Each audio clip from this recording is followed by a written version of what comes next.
శివానందలహరి 70వ శ్లోకం. హరహసి రహసి స్వతంత్ర బుద్ధ్యా వరివసితుం సులభ ప్రసన్నమూర్తి అగణిత ఫలదాయక ప్రభుర్మే జగదిధకో హృది రాజశేఖరోస్తి.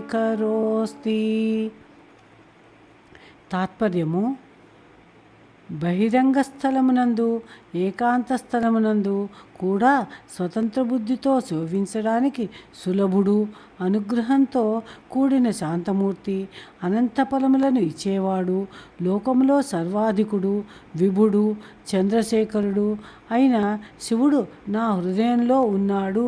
అందువల్ల నాకు ఏమీ భయం లేదు అని తాత్పర్యం. ఇక వివరణలోకి వెళితే, ఈశ్వరుడు ప్రసన్నమూర్తి. భక్తుల్ని దయతో అనుగ్రహించడానికి ఆయనలో ప్రతి అణువు సిద్ధంగానే ఉంటుంది. ఆయన అగణిత ఫలదాయకుడు, అంటే లెక్క పెట్టలేనన్ని ఫలాలను కోరేవారికి అనుగ్రహించే కల్పవృక్షం అన్నమాట. ఈశ్వరుడు ప్రభువు. ప్రభువు అంటే చేద్దామనుకున్న పనిని చేయడానికి అవసరమైన స్వాతంత్రము, సామర్థ్యము ఉన్నవాడు అని. ఆయన జగదికః. జగదధికః అంటే ఈ జగత్తులను అన్నింటినీ మించిపోయి జ్ఞానరూపంలో ప్రకాశించేవాడు. ఈశ్వరుడు రాజశేఖరుడు, అంటే చంద్రుడనే మహాకిరీటాన్ని తలపై నిలుపుకున్నవాడు. ఇలాంటి లక్షణాలు గల శివుడు శంకరుడు హృదయంలో ఉన్నాడు. ఈశ్వరుడు సర్వాంతర్యామి, జగన్నాథ సార్వభౌముడు. పైన చెప్పిన లక్షణాలు కల శివదర్శనం వల్ల మనకు ఎంతో సౌకర్యము, సౌలభ్యము కలుగుతుంది. భక్తి నిండుగా ఉన్న వారికి శివుడు ఎల్లప్పుడూ హృదయంలోనే ఉండి పిలిస్తే పలుకుతాడు. అందువల్ల శివుణ్ణి రహస్యంగా కానీ బహిరంగంగా కానీ సేవించవచ్చు. మహర్షులు అరణ్యాలలో, కొండ గుహల్లో తపస్సులు చేస్తారు. మహాత్ములు ఆశ్రమాల్లో పూజ, జపం, ధ్యానం చేస్తారు. అటువంటి వారికి ఇచ్చే ఫలితాన్ని శివుడు సామాన్యులు ఇళ్లల్లో, గుళ్ళల్లో చేసే పూజ, ధ్యానములు మొదలైన వాటికి సైతము ఇస్తాడు.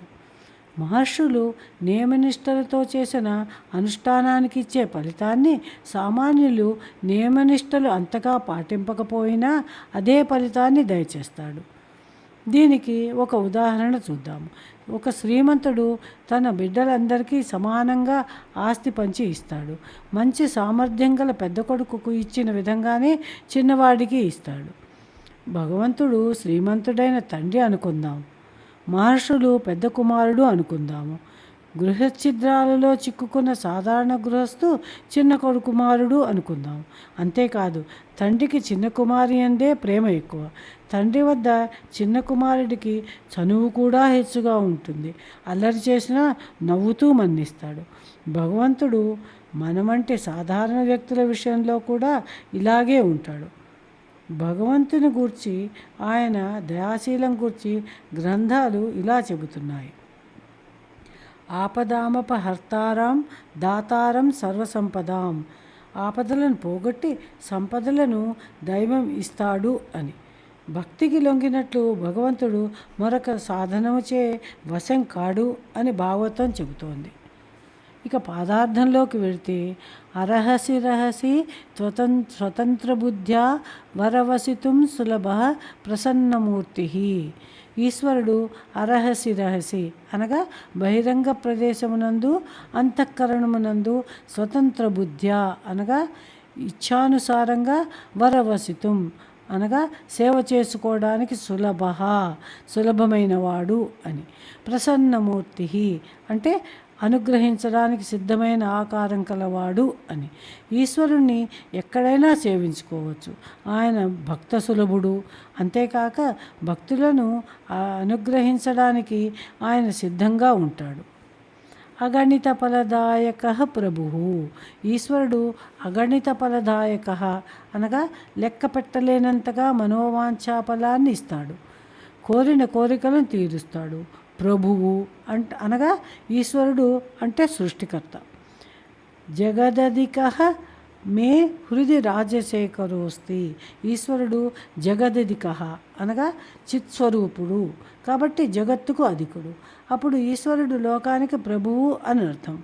అటువంటి రాజశేఖరుడు అనగా చంద్రుడి శిరస్సున కలవాడైన ఈశ్వరుడు మే అనగా నాకు, మనస్సులో అంటే అస్థి అనగా ఉన్నాడు అని. అంత గొప్పవాడు నా మనస్సులోనే ఉన్నాడు కాబట్టి నేను శివుణ్ణి సులభంగా పూజిస్తాను అని శంకరుల భావం. 70వ శ్లోక విశ్లేషణం సమాప్తం. ఓం నమః శివాయ.